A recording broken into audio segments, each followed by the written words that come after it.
I was sitting here thinking about empathy and being a highly sensitive person and like what that means and just how challenging it can be to be so empathic. I think most people, we have a sense of empathy for one another, that we can, as we have conversations with people, we can have empathy and compassion for people. But there are people in this world who are so highly sensitive to this world. Like, I came into this world as a very highly sensitive person. It's not a disorder or anything. It's a trait that we're born with. That's just part of who we are and how we are, and it can be very, very challenging being a very highly sensitive, empathic person. Last night I recognized I was walking, my husband and I were walking around a hospital, and we passed, like, the emergency room was like full of cars, and in the front of the hospital was full of cars, and I just felt like there were so many people in there who were feeling just so much pain and so much sorrow, and there was just such a heaviness to it. And especially after having the day that I had, I shared a video previously just about mourning with those that mourn, and I was just in a state of just heaviness, just feeling other people and stuff, and it can be very, very challenging whenever we don't understand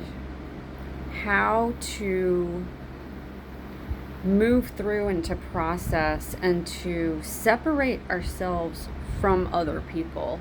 I've been extremely codependent and extremely tied to other people and other people's feelings and where other people are. Like, I just have my whole life just wanted to get in there and, like, fix things and make people feel better and just do whatever I can. And it's because I carry so much of people's pain, and I don't want them to feel pain so that I don't feel pain. I don't want people to hurt because it hurts me. I hurt when other people hurt. I feel deeply, and I just want to not. I don't want to hurt. And so then what can I do to help other people? How can I fix other people? It's such an interesting thing that we as human beings, we think that we need to carry and hold and be that helper and that fixer for other people. And I've come to understand and I've come to learn that we can offer a space. We can sit with someone and we can feel what they feel. We can have the empathy for them. We can help to lighten their burdens just by being ears to hear another person's pain, and we can connect with people. But we don't have to carry it where it makes us heavy. Because I have my whole life, I've carried a lot of heaviness that's just not my own. And it's been a weight and burden. And I mean, we're told, Jesus tells us to lay our burdens, that He will help us. What is it? That verse, that scripture about, like, the oxen, like having, what is that thing called? It's totally leaving my mind at the moment, but He will help us to bear the burdens that are placed upon our shoulders. And when it comes to other people's burdens, He could take it. Like, we don't have to carry it.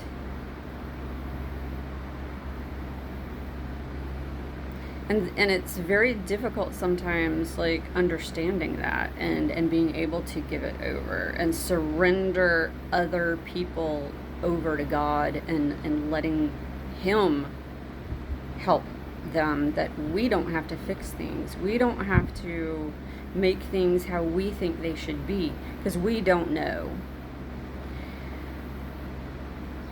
But it can be very challenging as a very highly sensitive person who is deeply empathic to be with other people who are in states of depression or states of sadness, or just the heavy states of being. Like, it can be very challenging, and we have to recognize that other people's states of being are not ours, and we can disconnect from that in very loving, compassionate, supportive ways. I've always just gotten sucked into, and it's almost like I couldn't separate my depression from other people's depression. It's like, am I even depressed, or am I just taking on other people's stuff? I'm coming to really understand and learn for myself that difference. And we're able to disconnect with so much love, and that's where we're really able to be supportive of other people. But being so sensitive to things, like, I mean, it can be really hard, because it's like you can walk into, I can walk into a room, and it's like you just you feel, and locking eyes with people. Like, for most of my life, whenever I go places, like, I have a hard time making eye contact with people, because I just feel, like, I feel.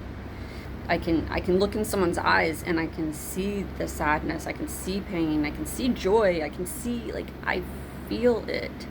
And so I tend to not look at people in the eyes a lot of times whenever I'm out in public. And that's something that I'm having to learn to change, because as we connect with other people, we can smile and, like, lift people. We can just do such simple little things that shares light with other people, just through our smile. Like, noises, music, certain beats with music is just very overstimulating to me, to my nervous system, and it's just really interesting. Not everyone is like that. It's coming to understand that not everyone is like that. But there are many of us out there who are very highly sensitive people, who are deeply empathic, and we have to learn to separate other people's stuff, other people's feelings, emotions, where they are, with our own. And it's a process. It's learning to recognize, like, whenever things happen, whenever we get into, conversations or disagreements, or whatever the case may be with other people. It's coming to learn how to be centered in ourselves and grounded in our own being, our own feelings, and not getting sucked into other people's. We can open ourselves, and we can feel empathy, and we can feel compassion, and we can, feel all the things that we need to feel, but recognize where we're stepping over into a line of, like, now we're taking on someone else's, and we're trying to carry it for them or change it for them to make it better. It's not our job. It's just not. Our job is to just hold a space for other people to express what they're feeling without taking it upon ourselves. And being a very highly sensitive, empathic person, that can be very, very challenging to know where that line is and to know how to navigate it, where we stay in our wholeness and we don't take their stuff on ourselves.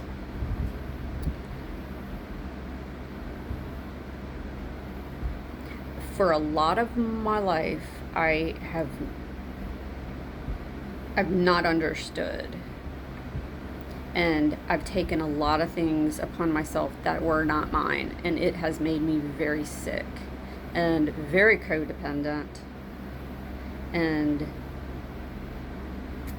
I'm recovering from codependency in my life, and it's a process.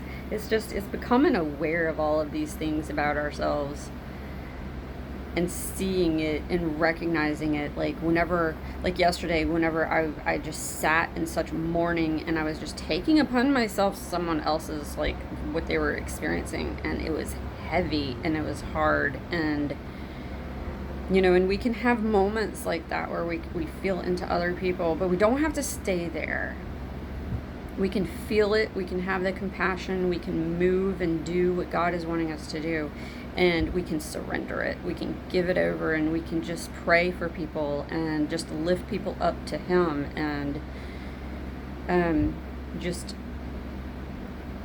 ask for that clarity within ourselves to see where we're carrying and holding other people's stuff, holding things that are not ours.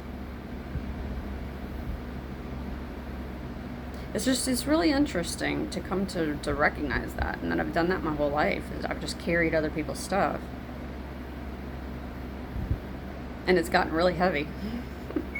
And I'm like, no, I cannot do that anymore.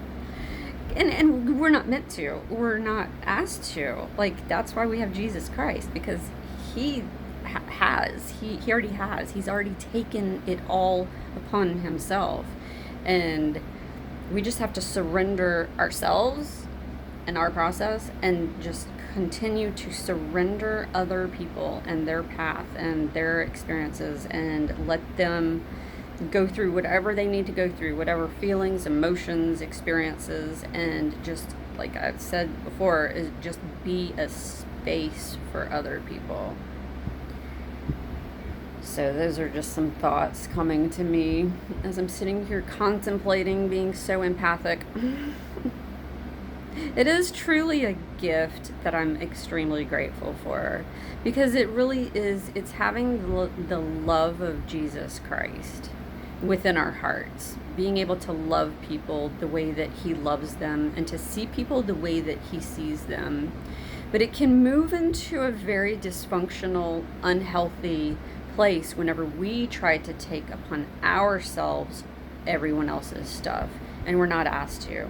We're asked to give it to Him. And so it's just something that I'm coming to learn to do for myself, and just wanted to offer those thoughts to others out there who are also very empathic, and who are also very highly sensitive people. And to recognize too that we do have to be in quietness, and to sit in silence and in stillness. We have to, for our own health and for our own well-being, and so that we can look at and understand and see what is ours and what is another person's. Otherwise, we just keep taking on more and more and more, and it gets heavier and heavier and heavier, and it weighs us down, and it creates within ourselves a thing where we want to escape it, and we want to numb it, and we don't want to be in our own reality, because it's so hard, because we've taken on everyone else's stuff. And so that's why it is so important, and I'm so grateful that I have come to understand meditation and sitting in stillness and being in a place of being able to see and feel and hear and understand these things in a way that I just never have in my life. And I just cannot even begin to express and encourage other people to just find the time, make the time, put something in your life away that is not adding value to your life, and sit in silence. And I know that everybody has different times and different seasons. Like for myself right now, I'm able to sit for hours and hours, and I'm having to come to a place where I'm like, I can't sit here for hours and hours anymore because I have a lot of stuff to do. I have things to take care of in my life. But you know, we can all find the time. Even with young children, I mean, wake up a little bit earlier if you can. Go to sleep a little bit later. Use their nap time whenever you're picking up kids from school, or just we can find 5 minutes to connect with the Spirit. And if we cannot find 5 minutes to connect with the Spirit, there's just too much going on in life. I mean, and we're going to be sucked up in life and in the chaos and in the commotion and in the trying to fix everything and carry everything ourselves, and we can't do it, and we're not meant to do it. We're not supposed to do it. And so we have got to connect with God, with the Spirit, with something higher, bigger, more than ourselves, so that He can show us these things. I am just so grateful. I'm so grateful.